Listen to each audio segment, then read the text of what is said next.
Hello. Welcome to Mayday Roleplay. Thank you for joining us as we come together to tell stories of ghosts, beloved characters created by their storytellers who have met their final chapters.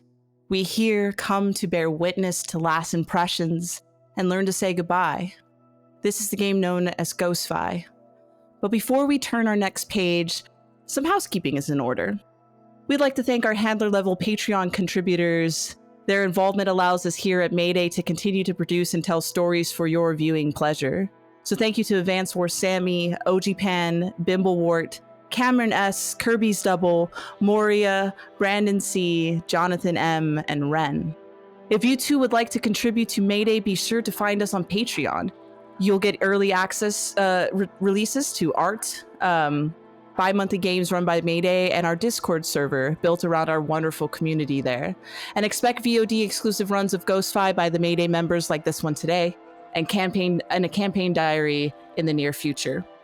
If you haven't heard, we have completed our third season of our Delta Green series, Doomed to Repeat, which is now available along with our extensive catalog of completed seasons and shows on our YouTube channel for VODs, and anywhere you get your podcasts for audio-friendly versions. Be sure to join us bi-weekly live stream on our Vampire the Masquerade campaign, Vegas by Night, and always follow us on all major social media platforms or our website for updates on future content and other news.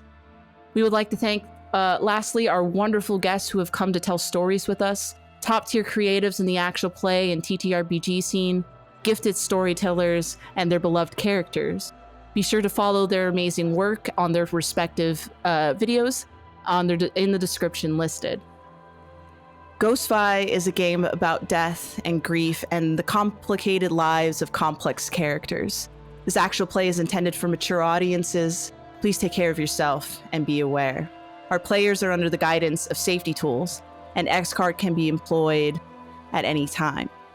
And with that, let us begin.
Let's introduce our cast today.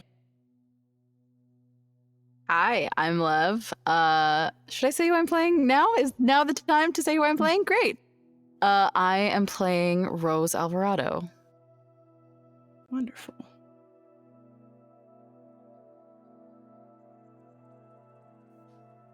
To become a friendly for the program comes with a level of consequence. And even though you complete out your mission or your task for them and you seem to part ways over the years and all goes quiet and no phone calls or no expectations comes from it and you believe you're able to live out your life, they have an extreme habit of finding their way back to you and tying up loose ends in a way. And in those final moments that Rose has amongst the living, being ever reminded by a single night or a string of nights that happened so long ago in Detroit in '84, coming to rear its head back so many years later, everything eventually just kind of falls away. And sights and sounds and sensations all just kind of fade into nothing. But as all of us kind of know, a lot of something can come from nothing. And there's a moment in which sensation does return to Rose in the void. And we go to what is known as the manifestation, a construct that is built here in the nothingness for a soul to find a resting point when the end has come for them. So what is this manifestation to Rose as it begins to take shape all around her? I think it starts in a lot of different places and kind of twists itself around and around. It starts in a library in a central part of Detroit. And then that library kind of shifts and twists into like a dingy apartment, small but homey. It twists again to an old farmhouse. It's dark outside. There are like flower patterned curtains and an old rocking chair that was built by hand, and it twists again to a cabin, and just out the window you can see the light glimmering off of a lake, before it shifts back into a library again, but not the first library. It's kind of like a library annex, almost at a basement. There are no windows. Really, like, you know, those like big old halogen lamps hang from the ceiling. There are some tables with bankers' lamps on them, and just long stacks of books, some really, really old, some clearly newer. And this is the library that Rose and her sister spent a lot of their childhood in, at the university where their mom worked.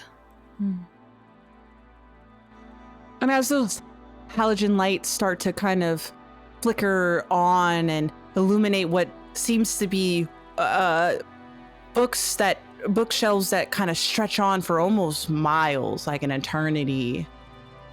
Describe Rose here in this moment. Rose Alvarado is rather small. She's pretty slight. Probably, if she's 5 foot nothing. She's got on these high-waisted pants, little lace-up shoes. I think they're called like Kelpo shoes or something like that. Big chunky soles on them, so maybe that's what puts her over 5 feet. Underneath is like a khaki-colored button-down, and kind of the only pop of color that she's got is this really big, chunky purple cardigan. She's got big wire rim glasses, hair in a top knot bun that's always got little wisps coming out of it. And she just looks a little bewildered.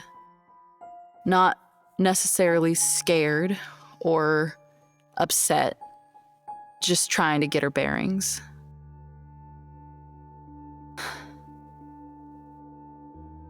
All right. Libraries are places where knowledge kind of ruminates and collects. It can house a variety of topics in which one could research or discover for themselves, and wisdom can be found in. And though a library at a university would typically find many people here to study and to learn about a variety of subjects in which would advance the specificity of knowledge that they're seeking in degrees and education. There is no one here.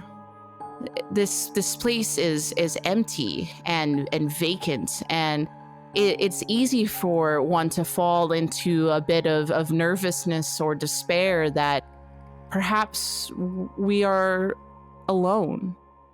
But as you kind of walk through the variety of bookshelves and tumble through different places throughout this library, there's eventually a moment in which you feel something there with you. something very familiar, something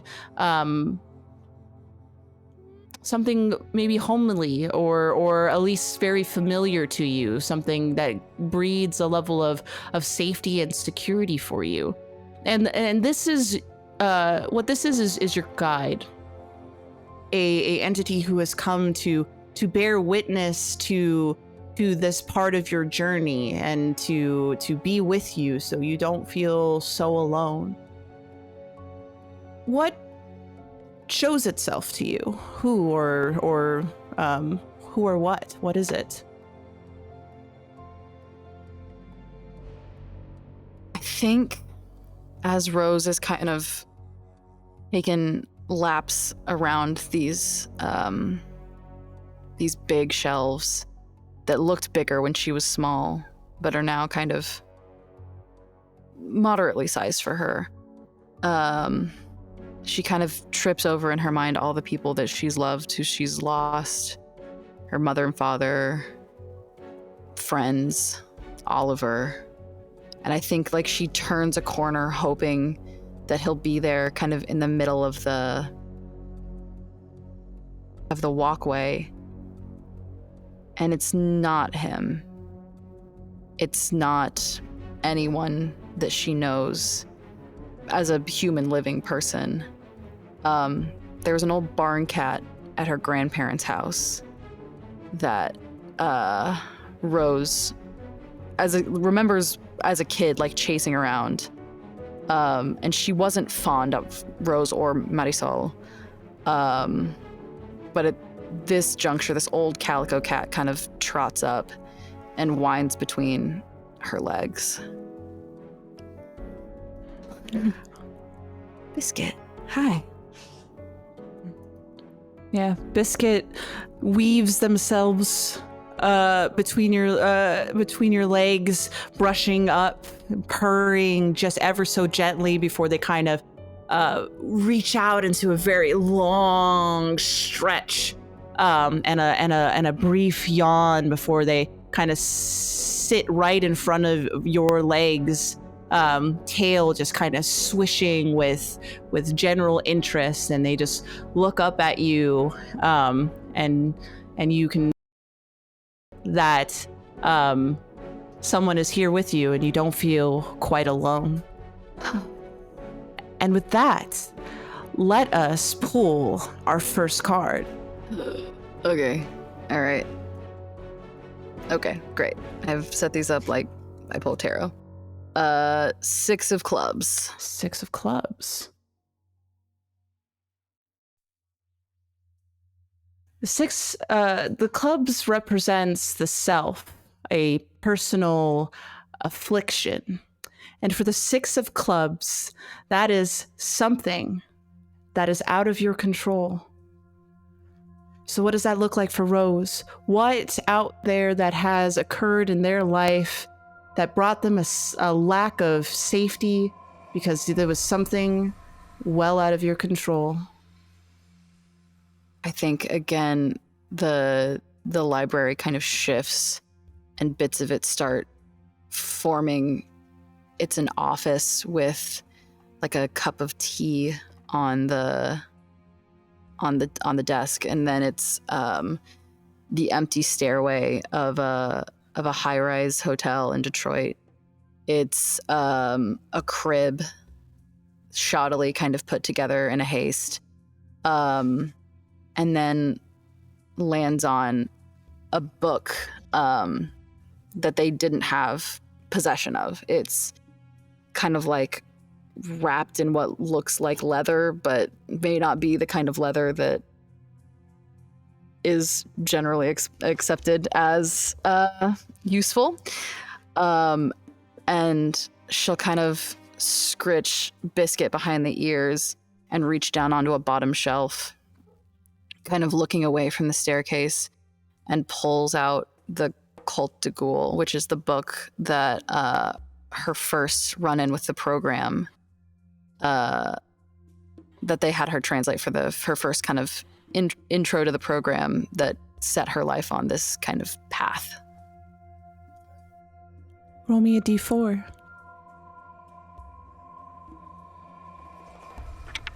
3. 3. A 3 is a partial success. Your actions are successful here, but a complication is introduced.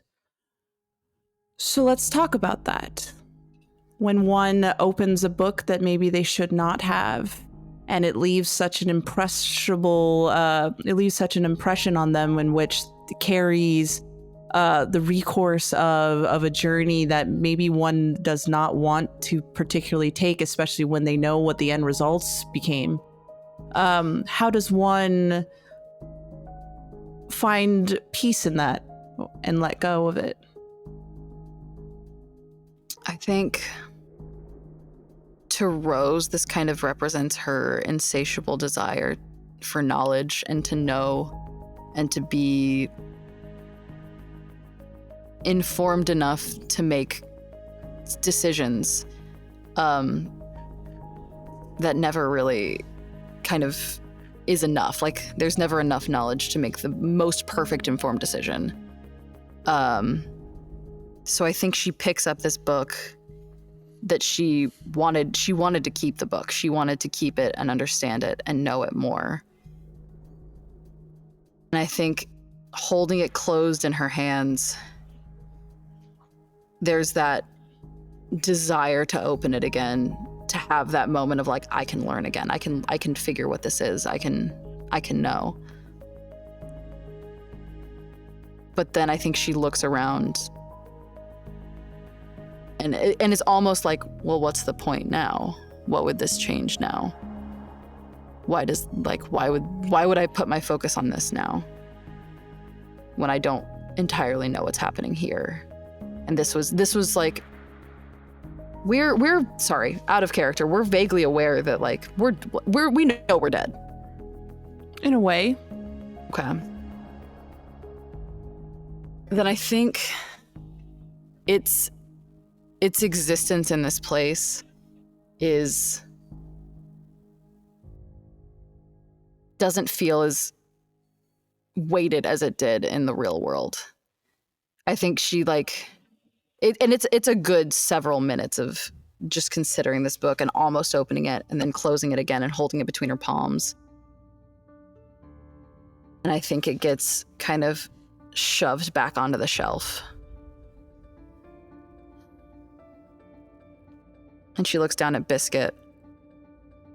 I can come back to it. It's a library. I can go back to it. Roll me an additional d4. Okay. 2. So you rolled an evens, which means that you will add 1 point to your overall progress here, and no spite will grow in you from it. All right. No spite, 1 progress. Seeking knowledge is a worldly endeavor for many who value education and understanding the world. And when you were initially given this book in order to interpret its language as you are able to translate things that are forgotten or things that no regular person acquires in their day-to-day lives in this modernish world, there is always a bit of a price that comes with it. You, as scouring those pages, become cognitively aware of something bigger than humanity itself, an evil that lurks amongst the corners and the darkness that no one is quite aware of. And while one could continue to read particular tomes over and over and over again in hopes that a new interpretation might render new results, what good is it if it too in the pursuit of knowledge brings a level of suffering to your life that not only being a part of the program for the time you did rendered, but also knowing how dark and evil this world is. And while you have the strength here and now to put up these things and put them away and protect yourself in a way to not fall back into a cycle in which many others who might not have such discipline would follow through. You are able to let this go and put these kinds of things aside in order to focus on other things that are far more important for your time and your energy and your wits than a book covered in leather of a different kind.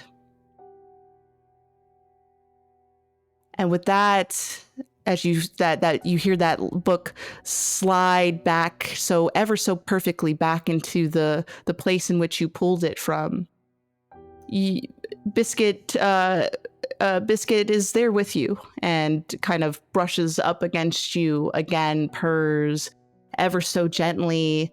And as you look at Biscuit and they look back at you, you get a sense of deep understanding from them, a level of openness and empathy that maybe perhaps Biscuit never possessed in their life before, but they're with you and you are not alone here.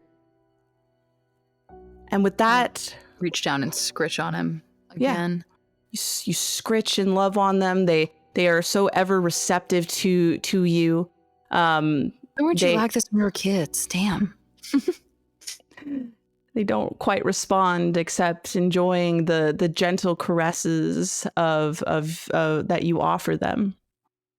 And with that, let us pull our second card. All right. Let's see. 9 of diamonds. The 9 of diamonds. Diamonds are locations, places we go, or settings we see. And the 9 of diamonds is a place to go when you feel alone. What is that? You feel alone. Oh, man. The space around kind of rocks and shifts again. The apartment is back, and then it's gone pretty quickly. There's the cabin again, and it's gone. And then the space around them kind of shifts and manifests again. And when light comes back to the area, you see a record shop. There are posters for musicians, old and new, hung across the walls. There's a little loft in the back with an office. There's a baseball bat on the front counter. And just like rows, in a similar way of like rows of books transition into rows of albums. And I think Rose kind of automatically looks to the desk and then looks to the front counter, looks to the loft just for a familiar face.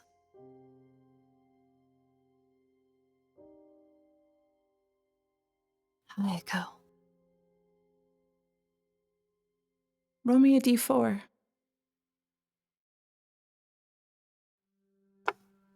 1.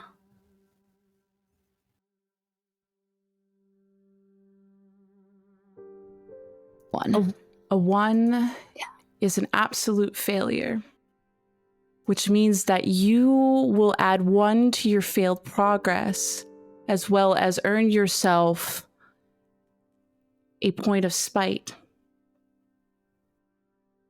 Why does this place become heavier than it feels? A record shop, looking for a friend and not finding them here. What breeds frustration or resentment or anger even? What about this place haunts you so? I don't think it's toward Echo or the place itself. I think it's toward Rose herself, because Rose was never one to have many friends. Rose never connected well with people her own age. And Echo was one of the people that was kind and patient and understanding. And Rose and Oliver kind of dragged Echo into this world of absolute madness and danger, and kind of like added to ruining Echo's life. I think there's like a memory of a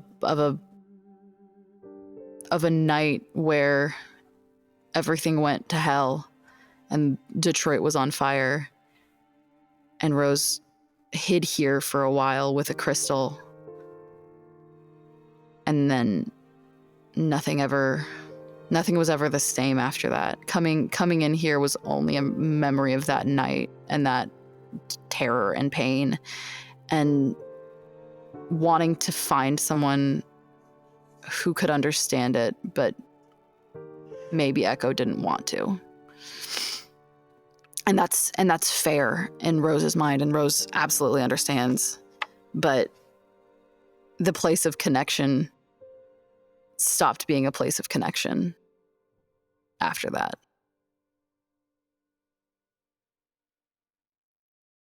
Sometimes we're surprised by the places we find sanctuary in. And the keepers of those sanctuaries are people that we end up holding dear. And as something as simple as a record shop in downtown Detroit, where one got an opportunity to expand their horizons in the way that one would expand their mind in books, in the libraries of music, to connect with somebody in unconventional ways as the love of sound and song. And while the intention to involve this person, Echo, into what eventually happened those many years ago was for the sake of hopefully doing good and doing right for the greater part of the world, how the cards kind of laid out by the end of it led to a sense of ruin and turns one's sanctuary into a hall of regret. And knowing that in that hotel building where everything came to a head, to a final climax, that was ultimately the last time you ever saw Echo. And shortly after those events, that record shop closed down and emptied out, and Echo was never really seen ever again. And you parted ways without even saying a goodbye. Sanctuary just becomes just a harrowing place where what is left is nothing but regret. That maybe perhaps if you let things lie, if you found a different way forward, if you allowed, if you didn't do in the things in the way that was done, perhaps this would have still been a sanctuary in which you could have gone to when you needed a friend, when you needed a place, and where you could have continued to enjoy the music in the way that you used to. And it's almost like a ringing in your ears, that frustration, that anger, that regret kind of sits in there, and it's irritating because it just won't go away. And no matter as you move forward in life, if you were to think back upon things, it's just sitting there, ever ringing like tinnitus. And you wish things could have been different. Had you known what would have happened in the end. Rose kind of looks up from the selection at the front that has Prince and Janet Jackson and all of the English beat, all the things that Echo showed them. I think there's a kind of like rattling behind them, and they turn to see the grate down. And as they turn, everything behind them is bare. All the records are gone, the posters are taken down, the bat is gone. And Rose sees a version of herself outside, pregnant, just barely kind of starting to be visibly pregnant. And just sees Rose's hands kind of tangle in the security gate outside and kind of pull it like she's gonna break in or something. And Rose kind of sees her own mirror, understand what she's lost.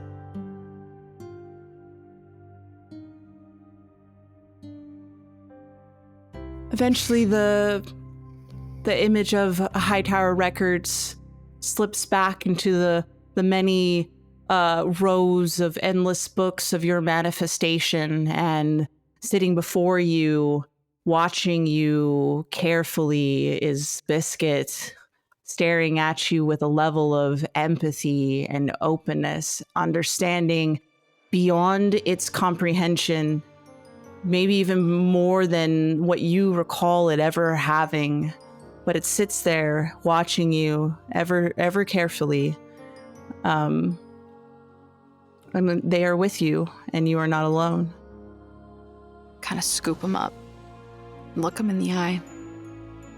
You seen Echo come through these parts? Maybe not you specifically, but you know if Echo's come through here? Wherever here is.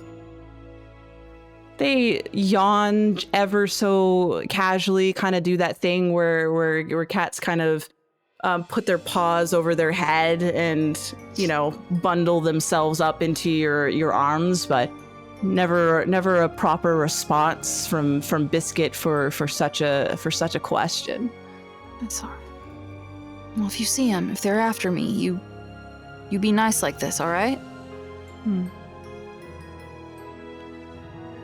with that, let us pull our final card.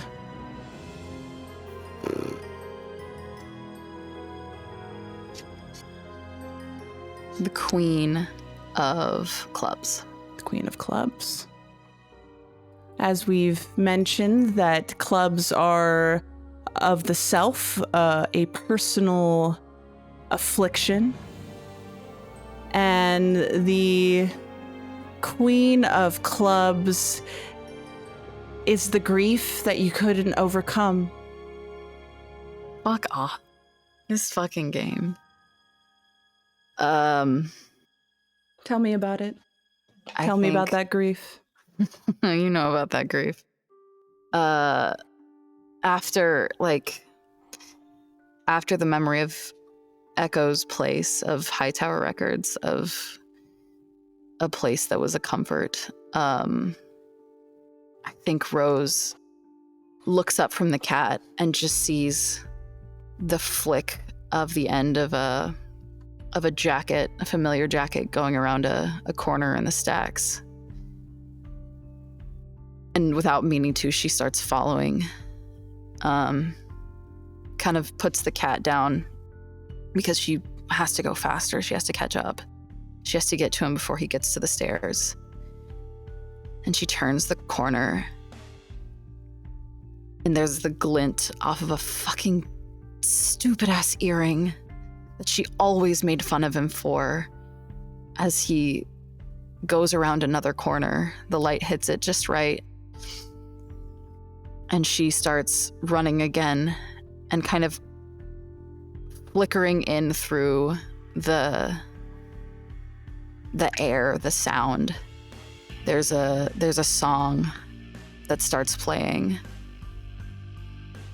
that they listened to on Sunday mornings, that they would dance to when the whim struck him, because she was never much of a dancer.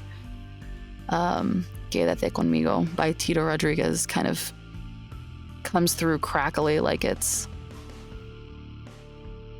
through an old phonograph almost. And she closes in and gets closer. And then he's standing in the center of the tables with all the banker's lamps on. And he's looking down at something in his arms. And there's just the tail end of a little blanket kind of down by the edge of his coat. And Rose freezes.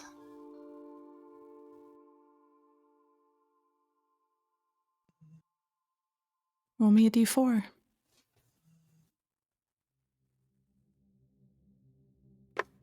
3. 3 is a partial success, which means that you will be successful towards this, but a complication may arise. Losing someone you deeply love is a difficult thing to do. How do you find success in finding peace when he isn't here with you anymore? Rose takes a deep breath and really slowly kind of comes up behind him and takes a deep breath and smells the shitty aftershave and cigarettes that he always smelled like, and leans her head on his bicep, doesn't look at him, just looks down at the baby in his arms and kind of puts her hand over his hand next to her little face. She is too much like you. Too much like you. And also too much like me.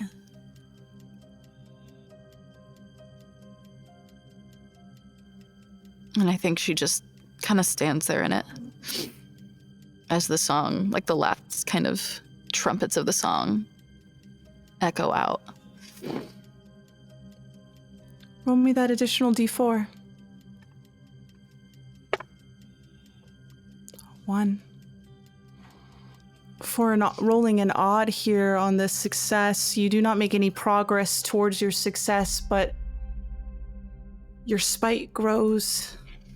Tell me about it. Why does the spite grow here? I think the baby kind of shifts and nuzzles into his chest. Rose gets so mad that she didn't get this.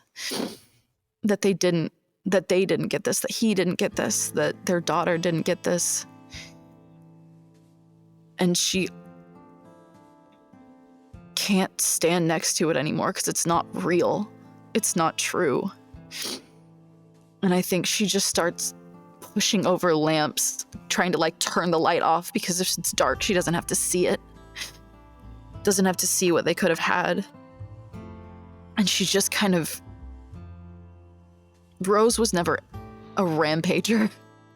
Rose was never strong. Rose was never strong enough in her mind. And I think she just starts screaming and shoving all the lamps over and like throwing books up at the halogen lamps, hoping that they'll just turn off so she doesn't have to look at it anymore because it's not real. And it's just like rage and disappointment. It's just bitter disappointment because it wasn't even supposed to be like this. It was going to be a lie she told him to keep him alive, to keep him wanting to live. It wasn't even a lie that she told him. It was just a lie that she planned to tell him because it was something she could probably fake. Or she could get away with making it real quick enough that it wouldn't make a difference. And it didn't even fucking matter.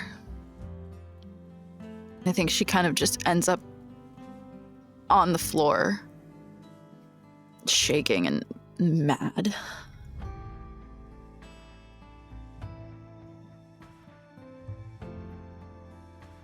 It's awful, isn't it? Knowing what could have been had things not shake out in the way that it did, that the excitingness of youth and young love that turned into a life that was made from it, and the hope of a future that could have been. And knowing that love is one of those things that transcends lifetimes, and one can keep it so close to the chest, but when it's staring back at you at the end, it leaves just a bitter taste that seeps into every part of our bodies, where had you known this was the result, what could have been done to save you both from such pain? And as you kind of in this rage that finally comes forth from you, that you have been so good at in life to let it pass by, and as you throw things about, as you take this time while confronted by this truth of this will never be, this is not real, this is a lie of full of wishful thinking and hope, because what happened at Devil's Night that night ended in something unnatural, and the person you love tumbling down a flight of stairs, all to never to get back up again. And it left you alone through a pregnancy, through raising a child for as long as you could, and all of these life moments that couldn't have been shared by the collection of two people who understood and loved each other so much. And despite this part of this library just tossed about, Oliver stands there holding your child, staring at you with that same little smirk on his face, knowing that in a way he's got you, even though he's not here anymore. And as you kind of look on, and then the tears are rolling down your face, and the rage is just rumbling through your chest, there's that moment where, as if the room begins to kind of stretch, and Oliver slowly starts to pull away from you. No. And go further and further and further to bridge that reality that he is gone way before you here now in this space, and confirms you that lie that is being told here in the fact that he is gone, and he will never get a chance to meet your daughter, and that this is the reality of things. It doesn't stop the hurt that has continued to be felt all these years. And even now, when the years have passed into something totally different.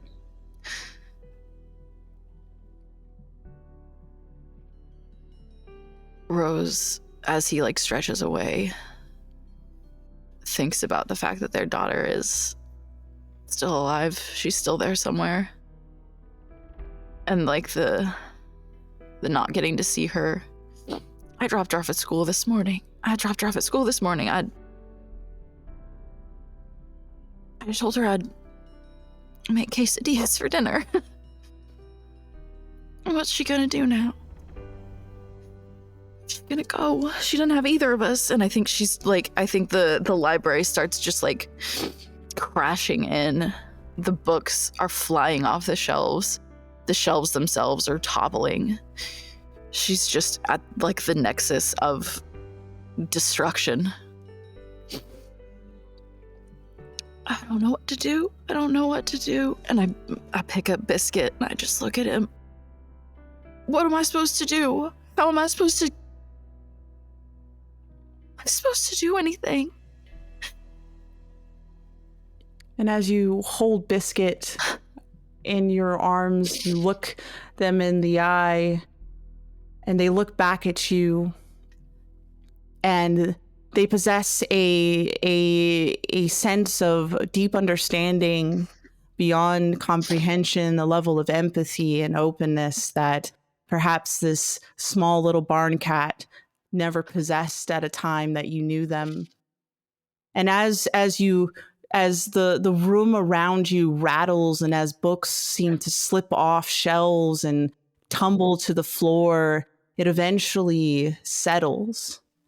And as you continue to look at Biscuit, there's a moment where Biscuit kind of starts to do that thing that cats do, where they wiggle themselves out of the arms of the person who's holding them.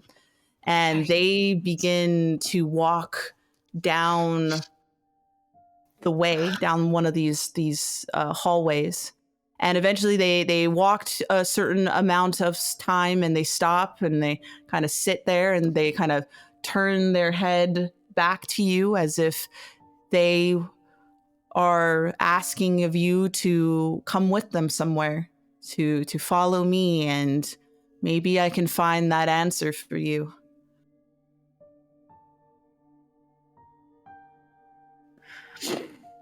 Rose looks around at what they've done and tries to take one last deep breath.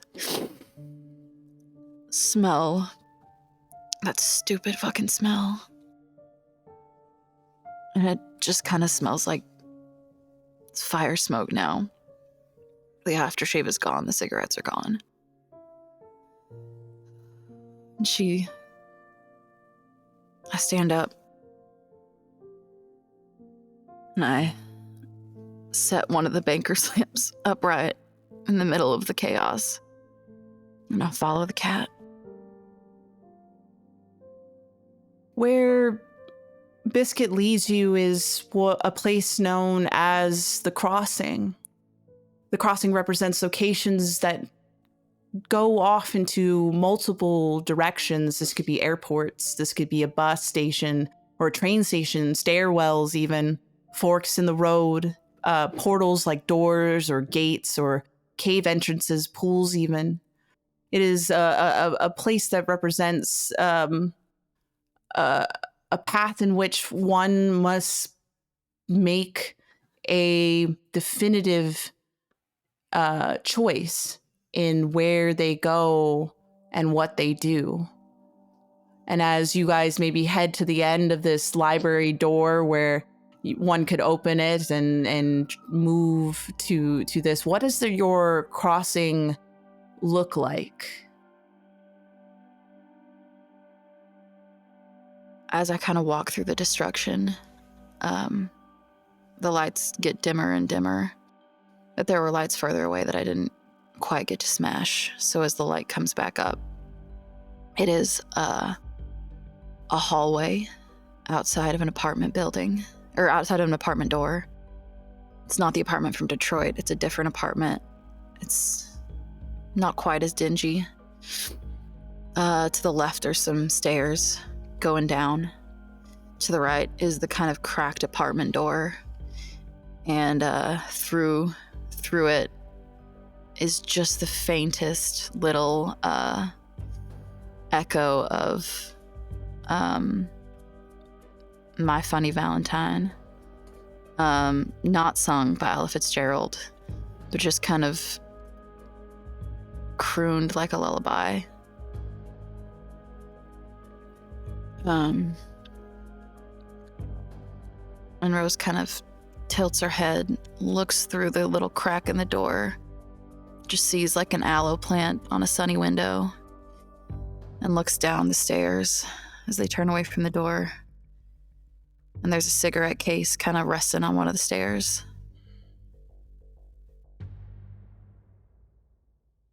This is a place in which one has an opportunity to reflect upon the tethers that have been pulled, and we can make a choice here on how we let go or how we don't let go. That will be up to you. There's two ways we can handle this. We can handle this by simple reflection where we'll look at our successes and our failures and the spite made along the way and determine for ourselves here what is the best course of action in making that choice. Or we can contest it, which means we'll pull dice between our successes and our failures with spite in mind, and we use that to help us point us in a direction or to help us in the way we feel about the decisions we make. So how would you like to handle that? Would you like to roll dice, or would you like to just take an opportunity to sit with your successes and failures and come to terms with things? I think... I think Rose having the last experience they had was their most kind of emotional and traumatic in this space. And I think it's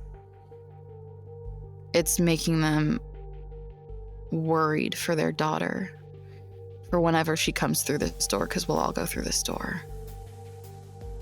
Whatever that door is, whatever this space in the in-between is, we'll all be here at some point. And I think she's afraid of what her daughter might be with all the loss that she's already faced being so young. So I think it's contested. I think she's made progress in putting down the book and kind of seeing Hightower, but I don't think she's allowed to go anywhere else yet. All right. So you've earned yourself 1 success, 1 failure, and 2 spite. Yeah. So that's 1 dice per each, 1 for success, 1 for failure. So roll each of them individually. And to your success, you will minus 2 for the spite that you've acclimated. All right. So this is the progress die. It's a 2, so it's a 0. 0. And the failed progress die is a 3. So does that become a 1? No, you don't add spite to your failure. Then Only my 2. failure is a 3. And my Success progress is 0. So what does that look like for you? You have had an opportunity to weigh in on 3 separate moments, the catalyst in which you set you on this path, the loss of sanctuary and friend, and ultimately the loss of the person that you loved most in this world. And what in this reflection does Rose determine for themselves is all of this knowledge that has been confronted here today something in which they might be able to definitively make peace with and let go for what they have been able to derive understanding from? Or is this something that must be held on at all cost in order for one to hold on to the fleeting memories of what was? What does Rose make choice of out of this?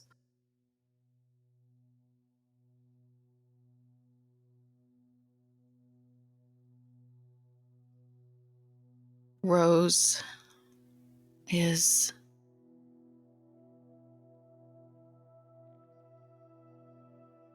the possibility of moving forward, of accepting all this, of kind of making peace with it, is so enticing. It would mean peace for the first time in decades, probably. It would mean rest. Maybe moving on to somewhere where there are familiar faces.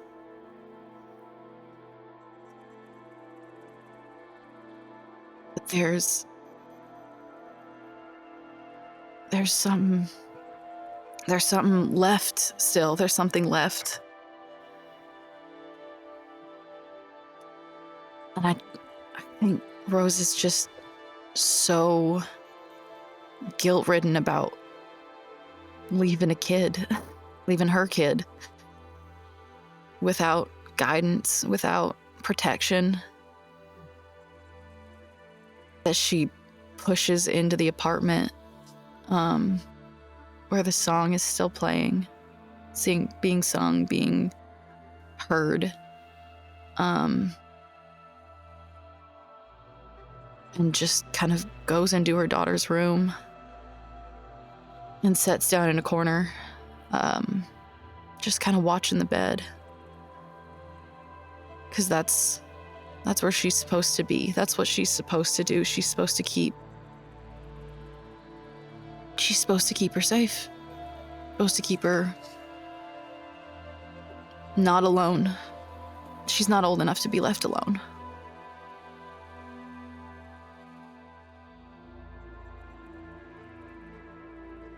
So is this Rose holding on here?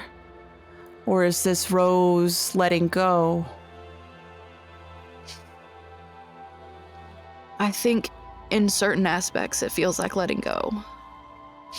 Letting go of peace and Oliver, maybe. Letting go of the chance to see him, maybe. She isn't even sure. But it's also letting go of, or I guess it's holding on to her responsibility.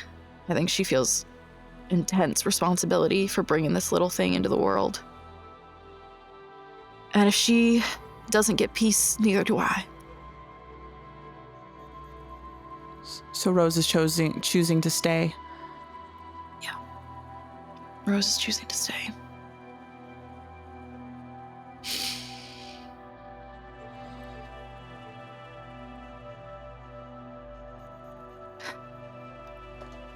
Rose, you take a seat on that bed in a room for a child who has not come home yet, who in the earlier part of the day said goodbye to a mother and perhaps didn't even realize that was going to be the final time.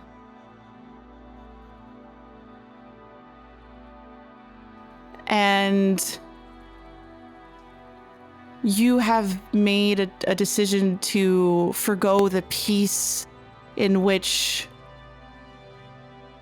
a soul can find for themselves to find rest. Despite it all, you cling to the living because you cannot bear to know that a child has to continue on at this point alone when you should be there with them, when you should be continuing their chapters to when it's time for them to take flight and go their way.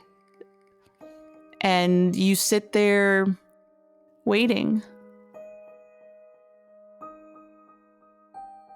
And as we reach our epilogue here for Rose, here lies this final reflection for us where we can bring this story to a notable end. And for Rose, we can say a kind of goodbye in the way that they know best.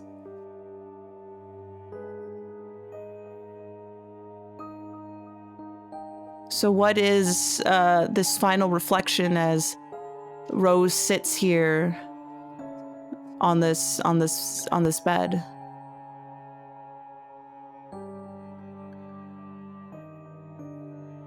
Rose is... I don't think Rose ever would have felt at peace either way. She kind of Before she sits down on the bed, she looks out the door kind of one last time at the cigarette case on the stairs. Picks it up, goes out, picks it up. Brings it into the apartment with them, and closes the door. The cigarette case is set on a bookshelf next to a notebook that hasn't kind of seen the light of day in years.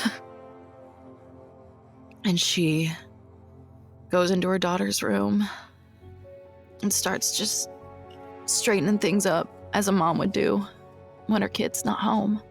Doesn't move anything because Thea has her own method of organization that I will never understand. But I think just trying to make it feel as much like home as it can until everything turns upside down for her. And she just sits on the bed and waits.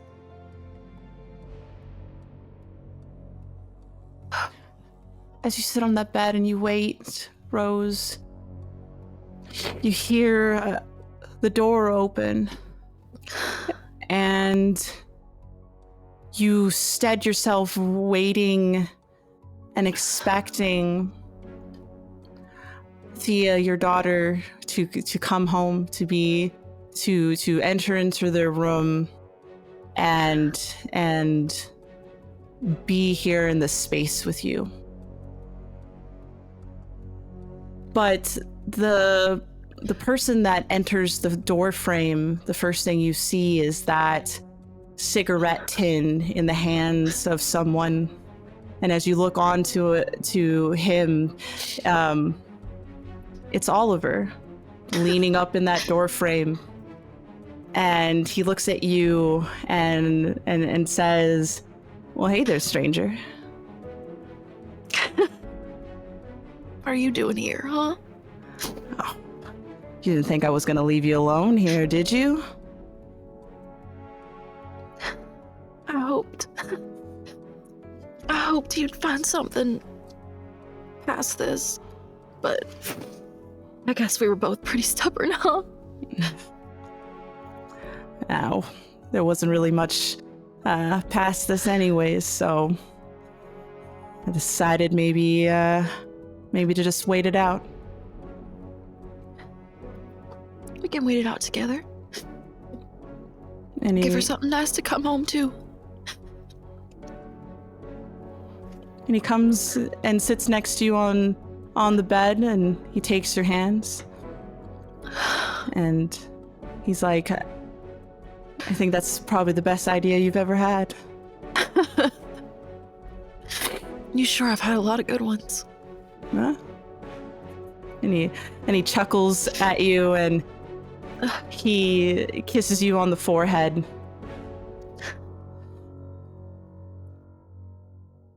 We'll stay with her, yeah. As long as she's around, we'll stay with her. Absolutely. Okay. And we'll do it together. Together. And as you and Oliver sit here together on a bed, waiting for your daughter so that you could watch over her for all the moments and memories that will get made this without you, but with you in a way where you have an opportunity to spend it in the way that you both believe is the right way to do it. That barn cat who's just lurking in the distance watching you starts to just saunter away out the door.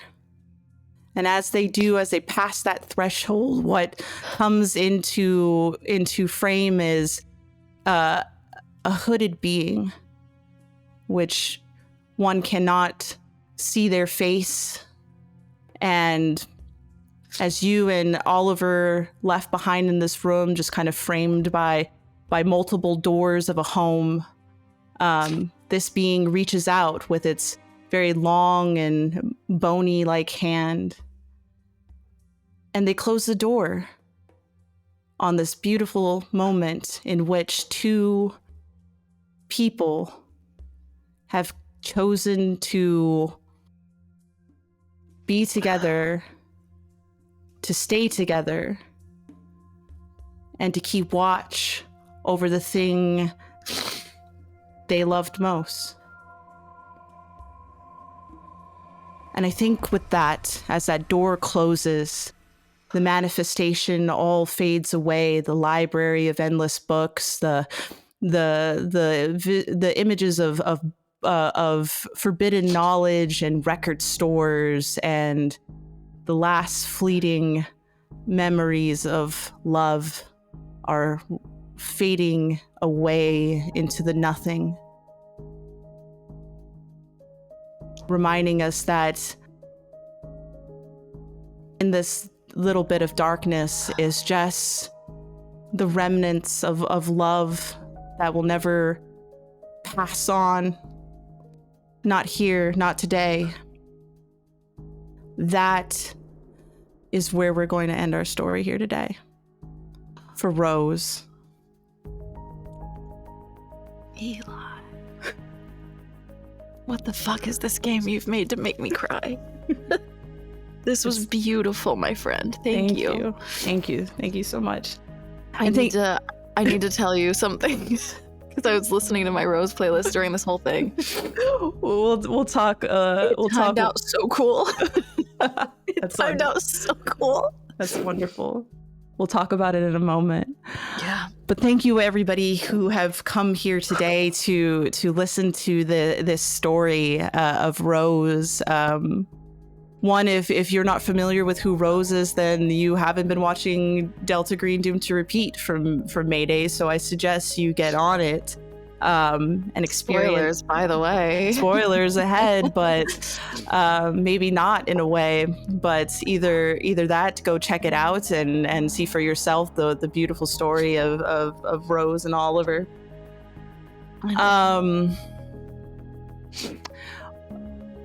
If you liked Ghostfy and would love to play it for yourself and give it a whirl, this game was one that I wrote in 2022 as an opportunity for players to find peace with the characters that they make and love, and be able to share moments with them as you work towards learning to say goodbye to them.